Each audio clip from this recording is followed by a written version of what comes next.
Playoffs. We are headed to the FedExCup Playoffs.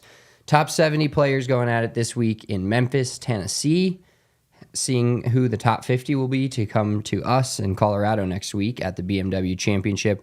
We're going to preview the entire tournament this weekend, the St. Jude Classic, or not even the St. Jude Classic anymore. It's probably the FedEx St. Jude Classic. The FedEx St. Jude Championship. Oh, the championship. That's the proper term. We're going to talk about that. We're going to give you our favorite pairings. We're going to do a weather report. We're treating these next couple of weeks like a major week, so it's going to be a blast. We're also going to have our weekly rendition of Fairway or Fore. All right, let's tee it up.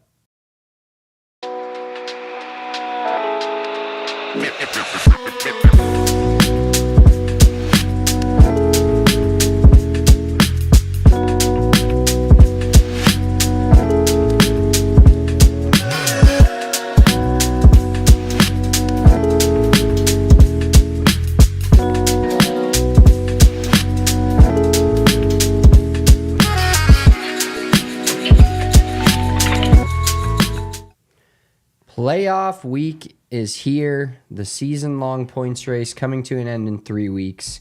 We've got an interesting quote from Scotty Scheffler talking about it, but I'm excited. I'm excited for playoff golf because it feels like the season's not over. No, it's just beginning. This is, during football season, I always compare golf to football because it's our two favorite things, basically. The playoffs are just the start of it.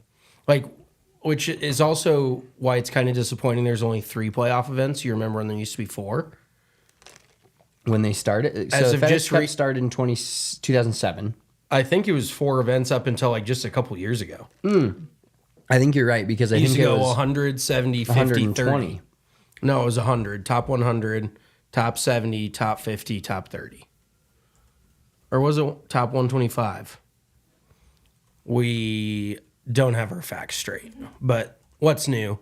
That's pretty standard for us. Spencer is on the Google machine, and he is not going to find it because everything is hard to find on the internet. I don't know why they do this in Memphis. I am going to, first of all, the golf course, I understand why they do it in Memphis, but to do it this time of year is kind of a crime. To go to one of the hottest states probably in America, and then go to another one of the hottest states in America 2 weeks later. And Colorado's not cool either. I mean, I guess there's really no cool place to do it, but Colorado's better than Memphis and Atlanta. Yeah, I mean, we've gotten a weather break recently where it's been in the 80s, which feels like normal summer around here. But, I mean, 2 weeks ago was 100-plus degrees every single day. Well, yeah, and the humidity out there is absolutely obscene. I will almost say, though, being back here in Colorado, you can definitely tell the sun, is warmer. It's so wild. I can actually feel it on my skin. Even though there's no humidity, I can, walk outside and instantly my skin feels the hot sun, and it almost is, painful. Well, isn't that factually correct that because we're higher closer up, to the sun. We're closer to the sun, so it's actually hotter? Or is that you think that's just a fallacy? No, I think that's true. And do you know what else I think is actually true, which is wild, and I just kind of thought about this, but it makes sense in my own pea brain, so you tell me. The humidity puts moisture in the air, which deflects sun rays a little bit. You know what I mean? There's a little bit of moisture in the air that's covering the rays of sun from hitting your skin. So the humidity is technically almost like a sunscreen. Yeah. A little bit. I actually think that statistically speaking, you're less likely to get skin cancer in humid areas, if you're in the sun in humid areas versus non-humid areas. Yeah, I think Colorado just in general is this oasis of where there's no humidity, but it's not hot like Arizona. It's just a perfect area for a golf tournament next week. Really excited for the BMW, but just weather-wise, I think we have it pretty good here. And a lot of sunshine. Yeah, oh, absolutely. I mean, people move to Colorado for the weather, which is pretty wild because so many people think that Colorado is a snow-covered state. They just think of it as the mountains, which is actually hilarious. I was talking to somebody at the wedding from out of state about you could take 4 different pictures of Colorado and say that this is all the same state and nobody would believe you. Like you go out to eastern Colorado and then you've got like the Denver area and then you've got the Rocky Mountains and then you've got the western slope of Colorado. So it's all just, there's so much diversity. Our body naturally cools itself by sweating. So the ambient air evaporating, that sweat cools us down. Huh. Okay. So that checks out. I think that's my wife at home on our YouTube. Dude, when I sweat out in New Jersey, it is heinous. Like I've thought multiple times that I was gonna go down. And then you think about, like, I'm just out on the golf range. I'm just out on the range, like hitting balls and then giving lessons. Think about dudes in like training camp in the NFL or out over in Paris. It was that hot, and people are like the sand volleyball guys. I think on the court it was like 102 degrees. That shit is obscene. Well, they had mandatory watching. I think I was watching women's beach volleyball. They had mandatory water breaks. Like they didn't get a choice. It's like, hey, you have to like go not drink stand water on this because the sand was like hundreds of plus degrees. Like, and your feet are constantly in it. Is there anything worse than hot sand under your feet? Like burning your feet? Well, there could be a lot of things worse because if you're in the sand, it normally means you're in a pretty good place. Unless you're in your backyard sandbox or shithole wherever. Unless you're in your cat's fucking litter box. Yeah, that's very true. No, I'm saying like burning the bottom of your feet is all time terrible. And we grew up we were shoes on kids. So we always had very sensitive bottoms of our feet where we had friends that just ran around as children wearing no shoes, which is pretty wild to me. But we were very like sensitive bottom of the feet people. So I have been at the beach a lot recently. I've talked about it, but the sand being hot is one of the drawbacks. Like you either feel like you have to have, there's no way to keep anything cool unless you have an umbrella, and I don't bring the umbrella out. So yeah, well, I'm a sensitive bottom of the feet person because when we moved into Elizabeth and lived in our original house, moving from Denver out to the country, I got stung on the bottom of my feet by bees 2 different times in our newly sodded backyard. So I have like PTSD from that. I remember that. That was wild. You're just a little kid screaming your face off. You step on a bee. I stepped on a bee and it stung me twice. And I'm like, what? I'm not about this. That sounds like your life, like just not keeping your head on a swivel, just head in the clouds type of shit. Yeah, because I just inspect every piece of grass for bees before I put my bare feet on them. Well, you think if you'd hear buzzing as a little child, like I was so afraid of everything. I was always very aware. I was afraid of the wind as a child. The wind scared the shit out of me. You were laughing at that? The wind didn't freak you out? I mean, not that I can remember being like actually scared about it. Like tornadoes still freak me out. Well, yeah, tornadoes and the wind are like 2 very different things. One is 1 on a million. Wind is a tornado. Tornado is wind. That's what I'm saying. They're each other, but on a completely different level. That's like, are you scared of a plush pet tiger or are you scared of a real tiger? Same thing. It's both a tiger, but one is actually scary, one is not. I'm going to let you get off with that comparison, but I don't think that's even close. It's literally the same thing, just one's scary. Is exactly what you're saying. A plush tiger doesn't have a heartbeat. Wind is a tornado. Like plush tiger is a tiger. We could go in circles on this. Okay, I did find. Let's get to the playoffs here. Playoffs. I did find. You want me to hit the weather report? No, real quick. Just let me get here. Okay. I did find what the old playoff format used to be. So we're kind of both wrong, but both 10 right. minutes later. Well, yeah. I mean, you're just talking for 10 minutes. I finally get to talk. So the playoff format used to be 3 championships, just like it is now, but it went from 125 to 70. Then 30. 70 to 30. There was never 4 rounds of the playoffs. No. I think that's wrong. You're still fighting it. Oh, Jesus Christ. I literally looked it up. Look at like the 2018 FedExCup Playoffs. That's actually, I think, when the article that I found is from. I could swear, or maybe it was just different because the FedEx St. Jude was not a playoff event. They just No, this is from. It used to be the Barclays. The Barclays was a playoff event. This is from the 2018-2019 season. The Northern Trust was the first one. Okay. And then the top 70 went to the BMW, and then 40 went to the Tour Championship. Okay. So it used to be the Northern Trust. I could swear there was 4 rounds of the playoffs, but I could be wrong. I could be remembering that incorrectly. I just don't get, like, in what other sport do they change the schedule around and the format as much as golf? Like, it was 4 golf tournaments. Like 2014, it was 4. Holy shit. Look at that. Mitchell's right. Barclays, Deutsche Bank, BMW Tour Championship. And that Okay. was, ironically, 2014 was when the Tour BMW was at Cherry Hills. Oh, in okay. I was Colorado. there. Okay, so I remember that.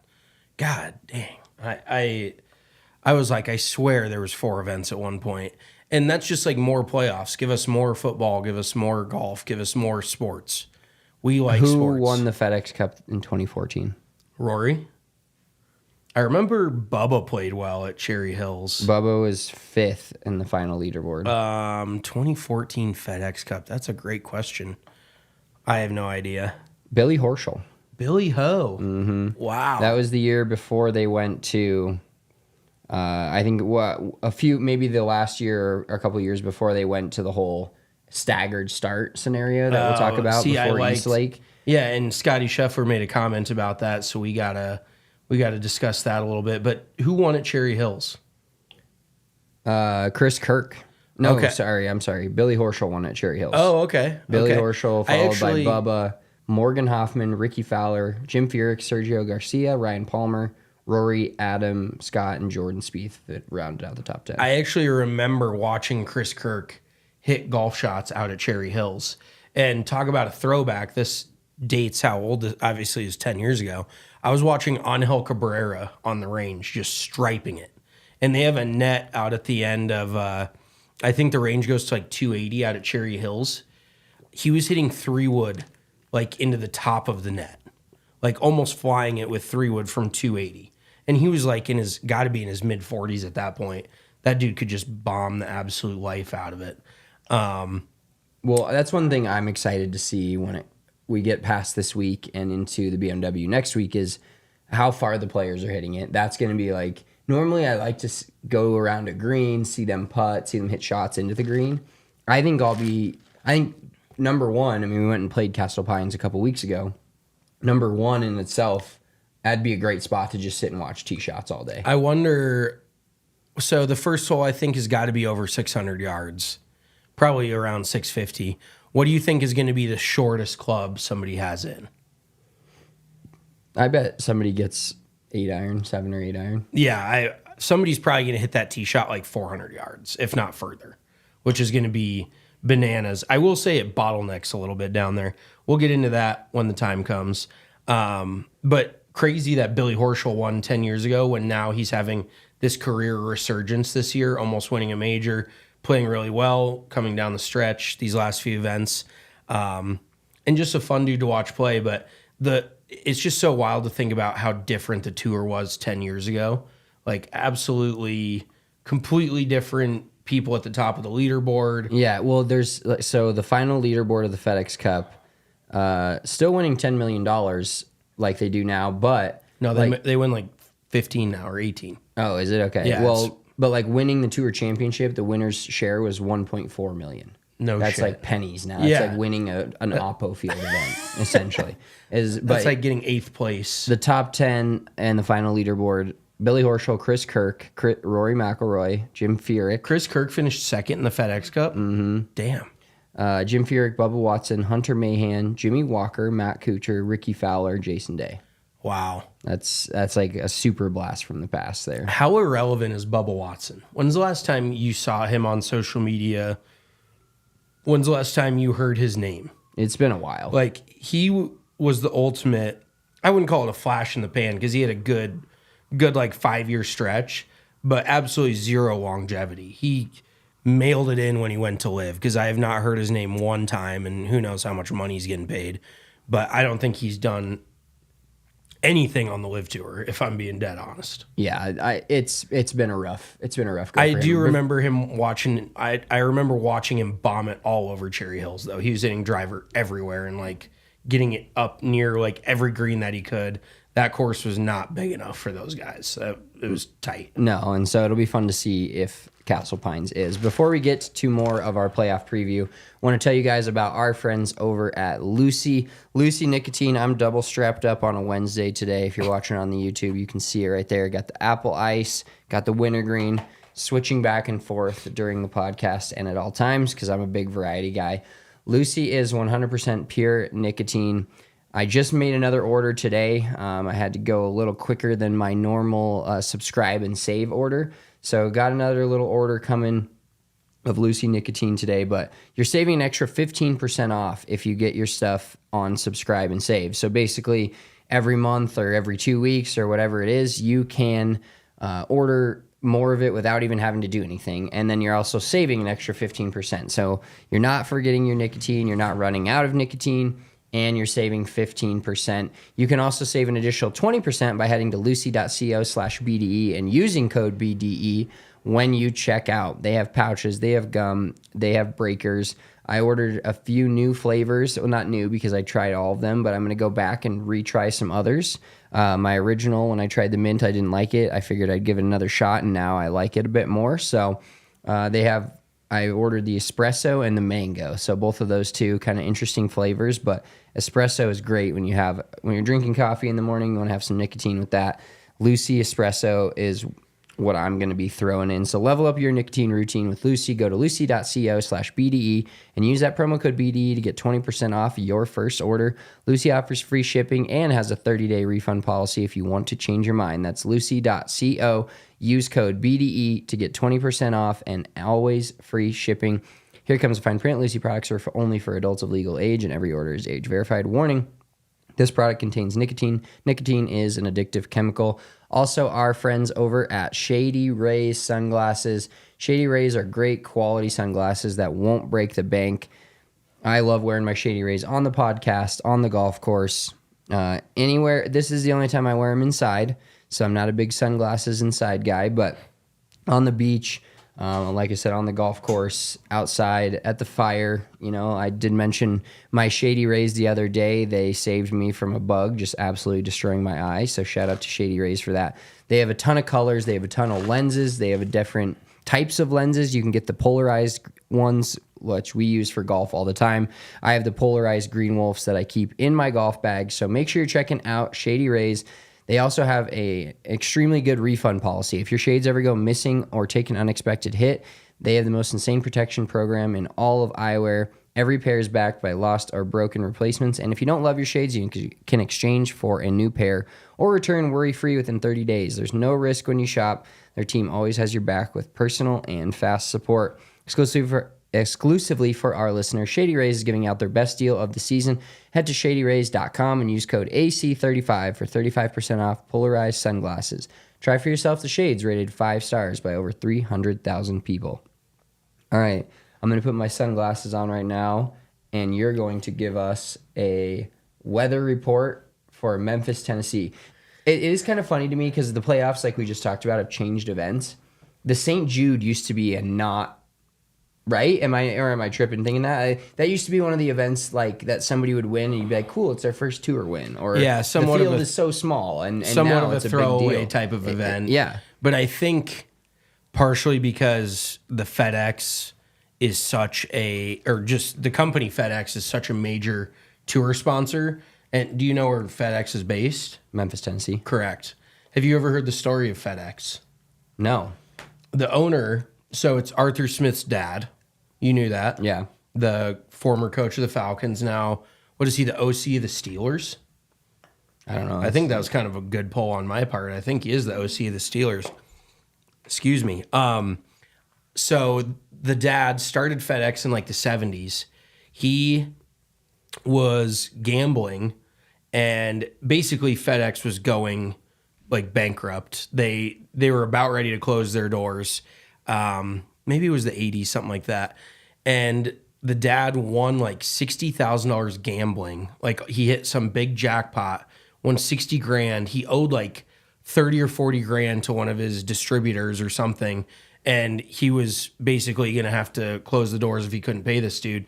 He gets the money to pay the guy, continues to build FedEx into what is now a $30-40 billion company or more. Like, how insane is that? That he was a gamble away from losing his entire company. So when people tell you gambling's not important, they're lying. Yeah, you never use if it's not important, you can never ship something FedEx again. Exactly, because that dude got the win of his life that night. But pretty cool story, anywho. So yeah, I think that is why the event is now in the playoffs, because I'm sure they wanted to throw them a bone. Because like I mentioned earlier, there's no other reason to be playing in Memphis, Tennessee in August. But I also will say this has been one of the favorite courses on tour for basically as long as they've been playing there. It is like a true ball strikers golf course. It is as challenging as it gets for these guys, and I know they really enjoy it, but it is going to be a scorcher out there. So do you want to introduce me? Give me a fun like Memphis name. Next up with our weather report, we have Rick Ricken from Memphis, Tennessee. Hey, everybody, this is Rick Ricken. I'm out here in Memphis.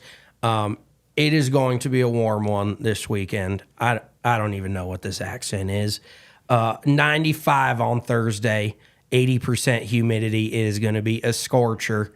It's going to be hotter than that barbecue spaghetti out there. That shit's hot.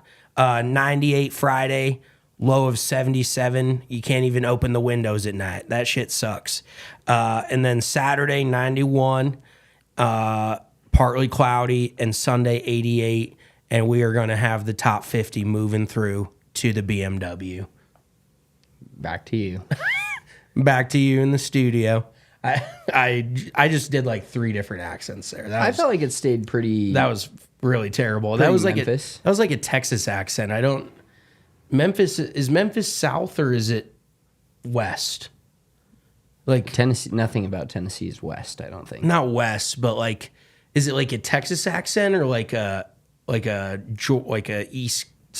You know what I mean? Yeah, Tennessee's like kind of in that weird. southeast or southwest, Yeah. but not actually like Arizona southwest. Yes. Yeah, I honestly, to me, a southern accent is a southern accent. Like, there's definitely some dialect, but I haven't been around it enough to. But then there's like a fully hillbilly, comprehend. like Tennessee, West Virginia. Oh, there's definitely like West That Virginia. I don't think I hit on. I think I just felt like I was doing a Texas accent. That was. I mean, it was a southern accent. You've got French, now you've got southern. I feel like you've done a pretty good job with it. I've covered all of it. I did not really prep for this one, so that was on me. Yeah, well, Memphis is low-key a cool city. It is. We've been there. We went to a Nuggets game there. It's low-key a great spot, and like We went to the 8th wonder of the world, the Bass Pro Shops Pyramid. Yeah, incredible. That shit's insane. How many of the PGA Tour players, how many of the 70 guys are going to that this week? That's a on good their question. That was like when you go to Sally's when you're in New Haven, you go to the Bass Pro Shops Pyramid when you're in Memphis. Yeah, I think it's kind an of goes icon. hand in hand. Let's talk. Well, real quick, before we talk about Scottie Scheffler and show this clip we have, he joined 3 other players to shout out to Scottie Scheffler. He joined 3 other players in the history of PGA Tour golf to be number 1 for 100 weeks of their career. Okay. Who are the other 3? Number 1 in the world? in the world. Number 1 in the world. Obviously Tiger Woods. Yep. This is a good one. How recently? 1 is recent, and then 1 is not recent at all. Okay. It's not Rory. No. Henrik Stenson? Oh, I'm sorry. Rory is one of them. Oh, Yes, okay. It's Rory. God bless. I know that Henrik Stenson spent some time number 1, Luke Donald, but before that, if we're going, I mean, Jack Nicklaus. So it's not. I feel like you're not giving me the proper stage for this question. You're not giving me the parameters. Okay, it's a player to be the world number 1 for 100 weeks. Oh, okay. There's 4 players. There's Tiger. There's Rory. There's Scotty. One other Scotty, or he becomes the fifth. Sorry, there's four before him. Okay. So he's the fifth. So there's four more. One of them is a bit older, and then one of them is just mind blowing to me. Greg Norman. Yep, Greg Norman is one of them. That was a good poll. I remember that's a great that poll. one. 331 weeks. That's like 6 years. Yeah. I think people, like everybody just loves giving Greg Norman shit on social media about the whole live thing. People don't respect and pay homage to him near enough. And then the other one is Insane to You. Yeah. Was that the Insane one? No, the Insane one. Okay. The Insane one Give me a time period. Like the last 5 years, last 6 years. Because Rory was named number one in 2000. Let's see, it looks like 2020. Okay. 2020, Jesus. 20. So you're saying the most recent one? I'm saying yes, the most recent one before Scotty. Before Scotty. Yeah. So this episode or this article published March 9th, 2020 was when Rory became the third player with 100 weeks as world number one. So there was a player after him, and now Scotty. Oh wow, this shouldn't be as hard as it is. It should be because it's insane. Is it? Mm-hmm. Oh my God, you're gonna have to tell me. And he's still playing professional golf right now. Well, I would assume as much if he was world number one and not on a tour not on a popular tour. Not on the PGA Tour. Dustin Johnson? Mm-hmm. Holy shit. Isn't that insane? Wow. I saw that and I was blown away. Well, so he won the Masters in 2020. November of 2020. The COVID Masters. Mm-hmm. So that's probably when it started. Holy shit. Because what a Rory hit 100 in March of 2020. Okay, and then so Dustin must have just started cooking from there and continued on until... And now he's just selling $200 golf polos and... living the life. Yeah, living it up on the live tour. No pun intended. But you want to get to Scott. So shout out to Scottie Scheffler. 100 weeks is world number one. And feels like it's going to be a lot more than that. Yeah, feels like he's coming for Greg Norman's 330. Probably not Tiger Woods. Do you know what Tiger Woods' number is? How many weeks in a row? Oh, fuck. Like 500 and something? 683. That is absurd.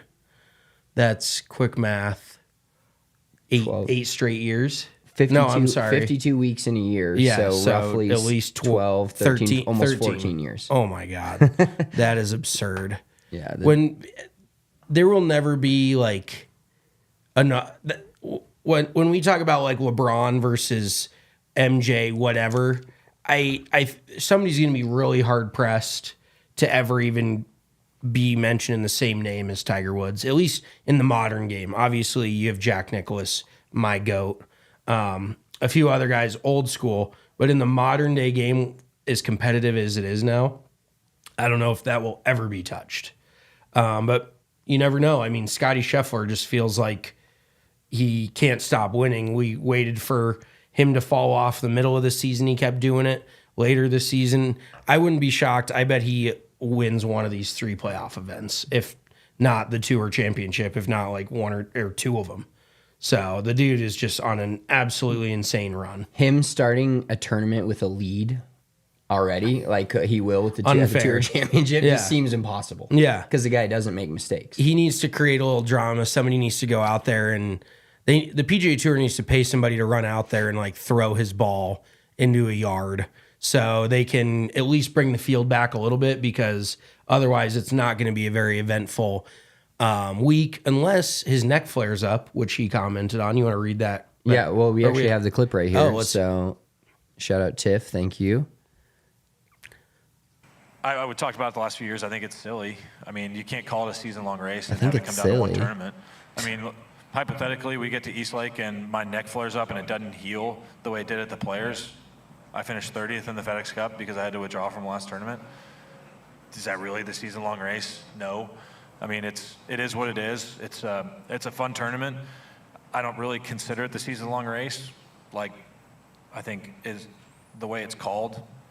But I mean, you got to figure out a way to strike a balance between it being a good TV product and it still being our season-long race. And right now, I don't know exactly how the ratings are or anything like that, but I know for a fact you can't really quite call it the season-long race when it comes down to one stroke play tournament on the same golf course each year. Kind of a pick your poison thing, isn't it? I mean, you could also go to the Tour Championship and you'd pull a VJ and just have to show up and make sure you stayed upright for 4 days to win it. Yeah, which, on the flip side, that's not good either. People, for you. It would be great for me. But those aren't the rules. And so at the end of the day, I try not to think too much about the results of tournaments, and I'm not going to look back on my season really any differently if I don't win East Lake. I'm going to show up there, do my best, and I think I've been number one the last 2 years going into the tournament. One that Not a big in deal. 2022 having a really great chance to win and wasn't able to pull it off, and then last year just playing poorly pretty much the entire week. So interesting from Scotty. Real quick, before we get to reaction for that, I want to tell you guys about our friends over at Rugged Road. Rugged Road coolers, Rugged Road outdoor accessories in general they're an incredible product. We had a Rugged Road cooler here in the bar/office the other day. I was extremely impressed with how light it is. That was one of the craziest things is all these other coolers are so heavy and you can barely fit anything in them. You have this what looks like a big cooler and then it turns out to not be a big cooler. Rugged Road is dedicated to creating innovative and durable outdoor gear for adventurers who demand the best. Our products are designed with the highest quality materials and craftsmanship, ensuring they perform in the toughest conditions. Whether you're on land or water, Rugged Road gear is built to accompany you on every adventure. They have floatable coolers. This has got to be the coolest thing ever. The coolers just float and they float upright. You're never going to lose one of your drinks in the cooler because they're always floating upright. So get that cooler in the water and check out Rugged Road. They're extremely versatile. Like I said earlier, the cooler that was in the office the other day had a little shelf on it, so you can set your stuff up there, whether it's stuff you don't want to get frozen, don't want ice on it, whatever it means. There you have just some cool features like that. So make sure to check out Rugged Road and gear up for your next adventure with Rugged Road coolers. Reliable, durable, and built to be used. Rugged Road is your ultimate outdoor companion. Head to ruggedroadoutdoors.com and use code ALLCITY for 10% off your next cooler. Let's discuss what Scotty said. It kind of comes off a little salty, but it's also kind of like a power mover. He's like, I should win this. Imagine if my neck flares up, And so that's kind of what it feels like. But then he does go on to say, which still is crazy to me because of how dominant he's been. We just talked about him being the 5th player ever to be 100 weeks in a row as world number 1. And last year we had Lucas Glover go win-win to get into the playoffs, win the first event, and then we had Victor Hovland go back-to-back and win the FedExCup Playoffs. So do you foresee this being Scotty's year to win this? Because it's crazy to me the last 2 years with he's the guy. We know he's the guy. He's winning everything, it feels like, everything that's big, or he's going to jail, or he's having a kid. Those are the only 2 weeks he didn't win in a stretch of 8 this year. But he hasn't won a FedExCup Championship. So maybe it's East Lake, maybe it's that. But did you feel a little bit of salt about this? Because he feels like he should win the season-long points race, maybe not necessarily East Lake, but he doesn't want it to come down to East Lake in itself. Yeah, I actually just kind of hatched a really good idea because the kind of bullshit thing is he's leading by over 1,000 points next to Xander Schauffele. And the space between then Xander and 10th place is double. So what they should do is say he has 5,000 FedEx Cup points. They should start him at every 100 FedEx Cup points is a stroke. So they should start him at 50. They should start Xander at 40. They should start everybody, because him winning the FedEx Cup by this many points means nothing. He still gets a 3-stroke advantage going into the FedEx Cup finale. So I feel if you're only 100 points ahead of the person behind you, you only get a 1-stroke advantage, and it tightens up the leaderboard. So I feel like there could be a better way to do that. They can use my idea for free. I don't want any payment. That's fine. But yeah, it is kind of bullshit that you win that many events. Scotty is having an all-time season, not NST, not since Tiger type shit, and even better than Tiger, some would say. And he is going to go into the Tour Championship with a 3-stroke advantage. And we know that's like in hockey, a 3-goal lead is the worst kind of lead to have. A 3-stroke lead in golf is not that great of a lead to have. 4-stroke lead was not good for Max Grieserman. No, especially when you make quad and 4-putt within 2 holes. But yeah, I definitely agree with him. The FedEx Cup is just, we talk a lot of shit about the PGA Tour and they do a lot of things wrong. And unfortunately, this is one of the things that I feel like they could have set up a lot more captivating. Like they could have done this better than they have, and they just continue to whiff on it. But they could change it again. You never know. They changed it. What'd you say, 6, 7, 8 years ago? Yeah, they've kind of changed. This is kind of now the locked in for the last 5, 6 years. See, I was going to say, I almost remember this being like experimental. Like I didn't think that this was necessarily something they were in love with.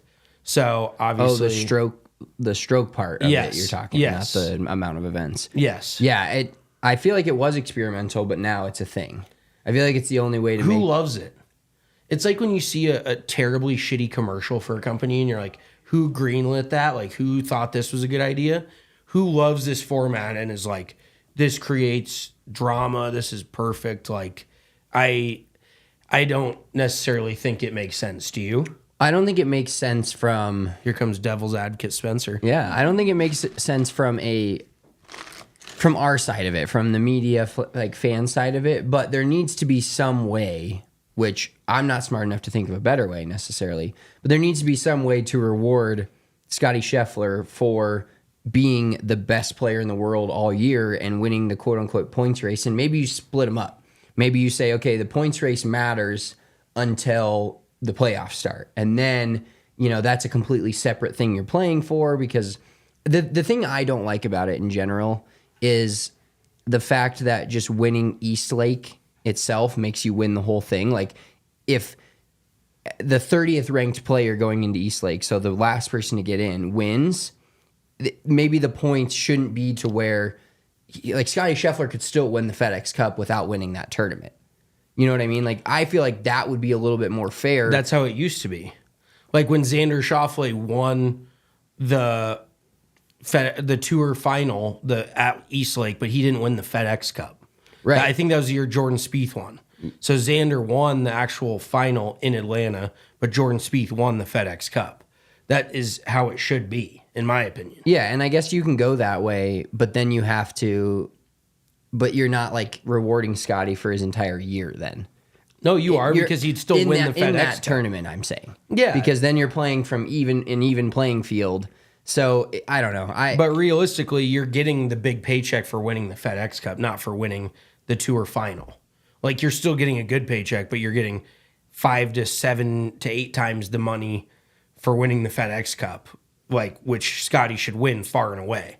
Him and Xander should be the only ones within earshot of anybody. Like, they're in a different league than everybody else. Right, which that's what makes it tough to say how they should run all this. Like I said, I'm not smart enough to necessarily go one way or the other. But speaking on Scottie Scheffler and Xander Schauffele, because you brought him up, and those are the kind of two main guys. Those are the guys on the thumbnail.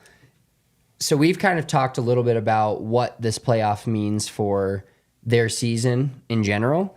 And did you see Victor Hovland was asked about it?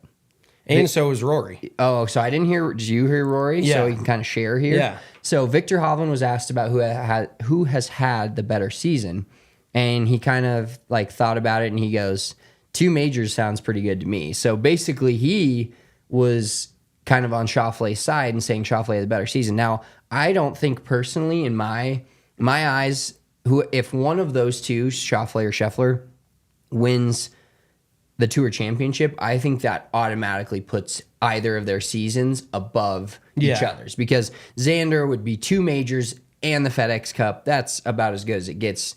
Scotty would be like 6, 7 wins, a major, and a FedEx Cup, which puts it over 2 majors. Yeah, so Rory said that Scotty, he was like a gold medal, 6 PGA Tour wins, a major. He's like, how can you get any better than that?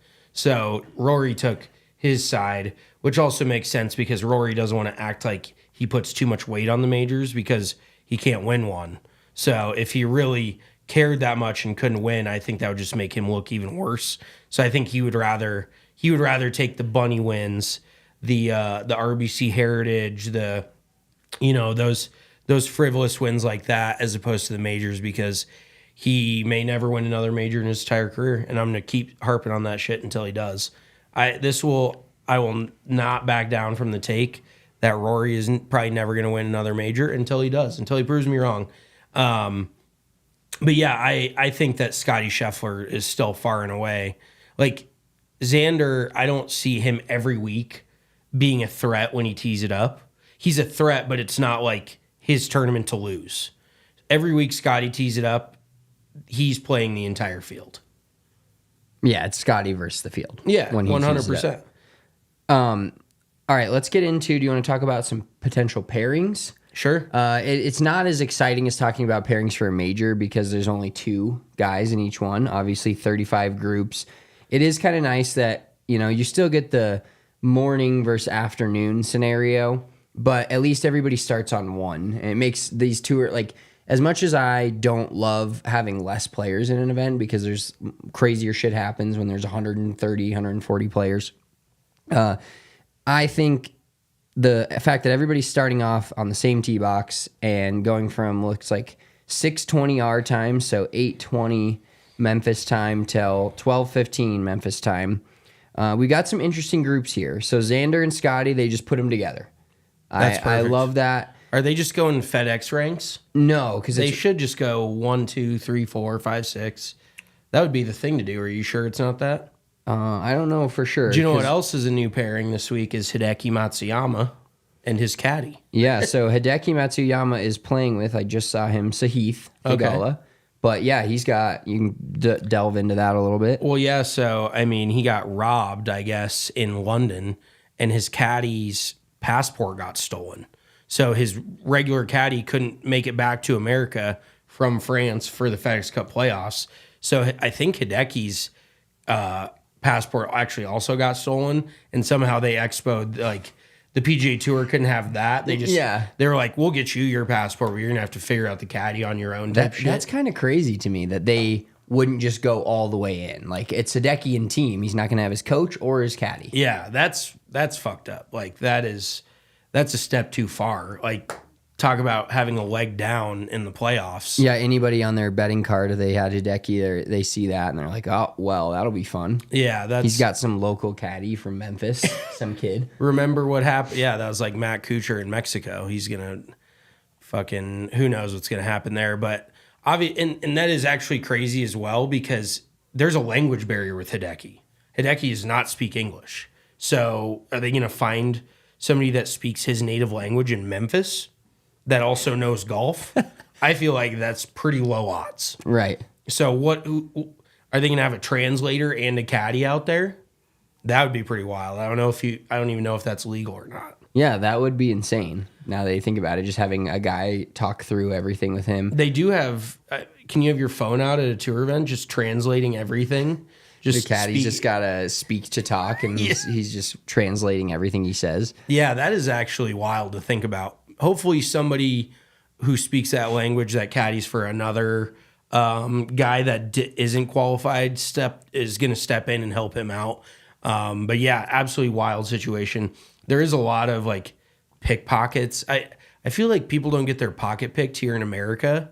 It's not really as much of a thing. I could be wrong. I've never had my pocket picked, but over in like France and England and stuff, it's like an art. Like people, that's what they do as professions. They steal from you in broad daylight and you don't even know it. Yeah, they're just it's an art. It is truly an art for them. The pickpocket, they could have like the pickpocket Olympics. Yeah, they could have had that in the Olympics instead of breakdancing. Yeah, it might have been more fun to watch. Another interesting pairing in terms of these guys are playing careers feel exactly the same. Cameron Young, Tommy Fleetwood. So 2 guys that haven't won a tour event yet. One's a lot more likable though. Do you agree with the hate that Cameron Young's been getting? No, I mean, I don't know the guy personally, so it'd be tough for me to say. Thank you. I get that. But I don't see where, like, why is he getting do you personally, because he seems like he's not having a good time out there. Oh, he just kind of has RBF, basically. Correct. RDF. Resting dick face? Resting or dude. Okay. But I don't know. I like Cameron Young. I think I don't care. A lot of the times I don't care how they act on the golf course or how they look. Well, yeah, if you compare it to other sports, it's like, why do golfers need to be happy when they're playing golf? Like, do you see NFL dudes running around with smiles on their face, like hitting people? And I understand it's not the exact same dynamic, but why can't you be like a little gritty and a little fired up on the golf course? I guess he is a little bit aloof. Like, he seems a little standoffish. What's kind of funny, I almost get the vibe that he seems like he acts like he's almost too good to be where he's at in his career. Like, I should be a multiple-time PGA Tour winner. I should be possibly a major winner, and I haven't done any of that. But he almost acts like he's been there, done that, and it's like, you really haven't, bro. So I get that point of it, but also it could just be a general frustration with his own golf game, because we've watched him at the top of almost every leaderboard, it feels like, week in and week out, and not get a W. At what point do you just lose your mind and just take up bowling? Yeah, I guess you could definitely get to that point. One of the things I'm looking down a lot of these pairings is it feels like we haven't seen a lot of these guys in a while. Just in terms of on the golf course, like Max Homa, when's the last time he played, or we like got to watch Max play? I feel Dude, like I was actually just Open thinking, Championship. yeah, I haven't heard his, and it was 2 days. And even the Open Or Championship, no, he made the cut with that insane putt. yeah. But even then, he hasn't competed since like the California swing this year. And I mean, once again, call back to Matthew Pavon. I think he is the worst odds, or second worst odds in this entire St. Jude field of winning. Really? And at one point, he was a top 5, highly touted, could win anything, almost won the U.S. Open, until the back 9 on Sunday. He was about on top of the golf world as it gets. It was the Masters that he almost won, wasn't No, it? it was the U.S. Open. Because he was playing with, I think he was playing with DeChambeau. Are you looking that up? No, I'm going to odds. I thought it was the Masters when it was him, Aberg, and Scotty, and then Scotty dominated. He could have been in contention at the Masters as well, but I know it was the U.S. Open because he finished, I want to say, 2 or 3 under par. But yeah, he is falling off. And when we talked to Vince India like last year, and he was like, yeah, guys really try, guys get hot for a month or two and they try to really capitalize. We have seen that this year where guys have gone on runs where you're like, is this dude the next like best player in the world? Like Matthew Pavon, is he going to go do something crazy? And now he is in the basement of the FedEx Cup. Are you finding these odds? Yeah, you're a little misplaced there.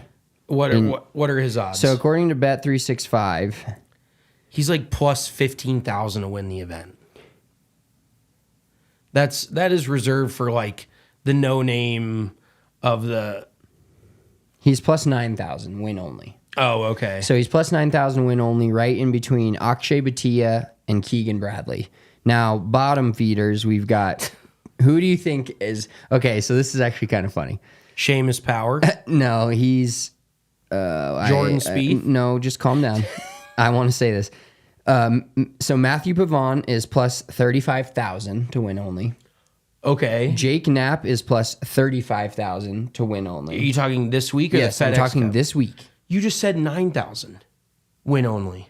For Yeah. Matthew Pavon. I said you were talking about Max Homa. No, I was talking about Pavon. Oh, I thought you were talking about Max Homa. No, I'm talking about Pavon. Holy okay. shit. So yeah, No, Homa's, okay, yeah, okay. You're talking about, that's what you're talking, the Masters. Yes. I was talking Matthew Pavon at the U.S. Open. Okay. Holy shit, Spencer does not listen for fuck all. Well, logged into the Bet365 app here. Matthew Pavon and Jake Knapp are both plus 35,000. Who is plus 75,000 to win this fucking tournament? And for the record, Victor Perez, who is number 70, got in on the number, had a very hot couple of weeks. Good Olympics. He is up at plus 14,000 with the likes of Ben Griffin, Denny McCarthy, Harris English, Austin Eckroat, Justin Rose, Taylor Pendrith. Okay, so who in the field is plus an astounding 75. Like this guy, it's crazy. He's won this year. I remember it. We talked about him. He was on one of our thumbnails from earlier in the year. Peter Malnati. Yes. Oh my God. That's a good pull. Actually, like, that's not bad value. I would sprinkle a few bucks on that. Not necessarily to win, but to top 10. Yeah, his each way. Yeah, his each way 1 through 12. Worth it at those kind of odds. Like that's, it's just like when you have, usually when you get down to the bottom, everybody's kind of like lumped together. So is that the longest odds? Yes, by far. What about, I love Hubs, our boy Hubs, but he is plus 25,000. So he only has better odds than Griot, Nick Taylor, Pavon, Knapp, and Malnati. Okay. Dude, Victor Hovland is number 57 in the standings. Like going from winning it last year to basically having to play his way inside the top 50 to get into the BMW. Also, our boy Eric Cole has to play his way in this week. That's he's fallen off a little bit this year. But do you have the FedEx Cup rankings up? Yes. Okay. Give me your guy right now. We can maybe go back to this after East Lake. Give me your guy just for now, between 50 and 70, who you think can make the biggest impact and our biggest run in this FedEx Cup. I'm going to say Justin Rose at number 55. I think Rosie's been playing some good golf. He's obviously one of the most experienced of this group. He's won a major. He's got the experience. Like I said, he's got the jam to do this. I think he's still got a couple good runs left in him. I think this could be one of them. So naturally fade that pick. He's probably going to finish last. And also, I feel like Minwoo Lee is due for some you sort took of mine. Okay. Cool. Didn't ask me the question, just took my guy. Oh, well, perfect. No, I'm just Consensus. I think he's just due for a breakout. Like, he's won in Australia. He's won in Europe. He's yet to win on the PGA Tour, correct? Or did he win I don't believe I forget if he won an Tour. alternate field event or not, but... no wins. 2 top 10s this year in 2024. Okay. I feel like he could also make some noise. You never know with Nick Dunlap as well. Talk about a story. He's got the potential, but I think these last 3 courses, well, nobody's seen Castle Pines, but a lot of these dudes who have experience at TPC Southwind and East Lake, they're both kind of like horses for courses, but he is an Alabama kid. So anybody that's used to playing in that heat, playing in the South, because you kind of got to be built different to play in those types of conditions. It's not for the faint of heart. No, definitely. All right. Can we pull up that graphic and we'll get to our picks for the St. Jude Championship here at TPC Southwind, Memphis, Tennessee. We've got big bet energy right here with Bet365. Log in, get these bets in with us. We hit a winner last week on our boy Aaron Rye. We talked about him maybe being a back-to-back. I couldn't put him back on the card, but we do have a consensus pick this week. So Mitchell and I he texted me the picks to put in, and I pick my guys before I even look at them. We both have Sanjay M this week, plus 2,500 each way 1 through 12, and that's also boosted 30% on the Bet365 app. Sanjay's a guy that a lot of people had last week, and I feel like we're like gonna slide in and be like, okay, yeah, everybody was on him last week. He's like T41 in a lighter field. Obviously, you got Aaron Rye, Max Grieserman battling it out. It's not the strongest of fields, but Sanjay M is top 10 in the FedEx Cup. He's had a good year, but ball striking machine, and I feel like this is a great spot for him to win. And obviously, you felt the same. And my next 2 picks, Justin Thomas plus 2,500. I don't know why I did this. It seems kind of like an insano move because of the year he's had. The fact that he's even in this tournament is honestly crazy, but actually crazy. I feel like he's had some good Thursdays, so hopefully had some phenomenal Thursdays. So hopefully he can parlay that into a Friday and a weekend. But Justin Thomas, are these no cut events? I think? No, they're all no cut. Yeah, what are they going to cut from 70? Well, you could. I mean, theoretically, yeah. Yeah, okay. But they are no cut events. So Justin Thomas will not be missing the cut. I can guarantee that. Let's find those odds. He will be playing Saturday. And then Adam Scott, kind of a little bit of a flyer at plus 3,500 on the each way 1 through 12, but he has played really well here at TPC Southwind. I think he's got a couple top 20s in his last couple starts here.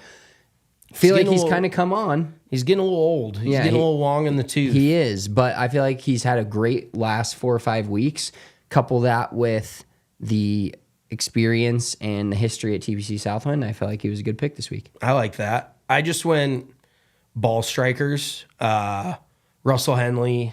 He's that dude that not a household name. Nobody really knows who he is. But he just seems to be in the most challenging conditions. He just is always near the top. Russell Henley feels like a guy to me, because we bet on the tour every week. We watch it, every shot that we can.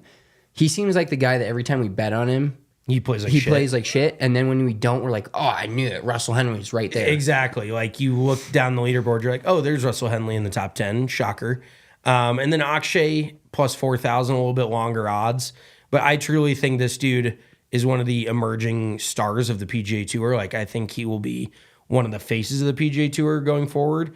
And at plus 4,000, he's a younger dude, but as long as he can straighten it out off the tee, he's been hitting a little bit of a big wiper of a fade. If he can keep it in the fairway out at TPC Southwind, I think he's got as good a shot as anyone. So, but I think how cool would it be if we hit Sun JM? That would be great. Is there anybody on your cutting room floor to watch out for? Shane Lowry was a guy that he just kept he was edging. He was edging for me. Shane Lowry, there's the three dudes. There's the three-headed monster right now of guys that should have won on tour and haven't. We talked about them a little earlier. Cam Young, Tommy Fleetwood, and then Ludwig Aubert. Those are three guys that every week they're kind of like, can this be the week he wins? Should we just say every name in the field so it's like we have him? At some point we can clip it. Yeah. Sepp Straka definitely could win. Wyndham Clark, interestingly enough, I think he's no, he's not the defending champion here. Didn't he win a playoff event last year? I'm not sure. Whatever. Let's look down at the bottom. But don't you feel like this week in general? I feel like this week is the one of the 3 playoff weeks. It's like the NFL. You have wild card weekend, divisional weekend, and then the championship weekend.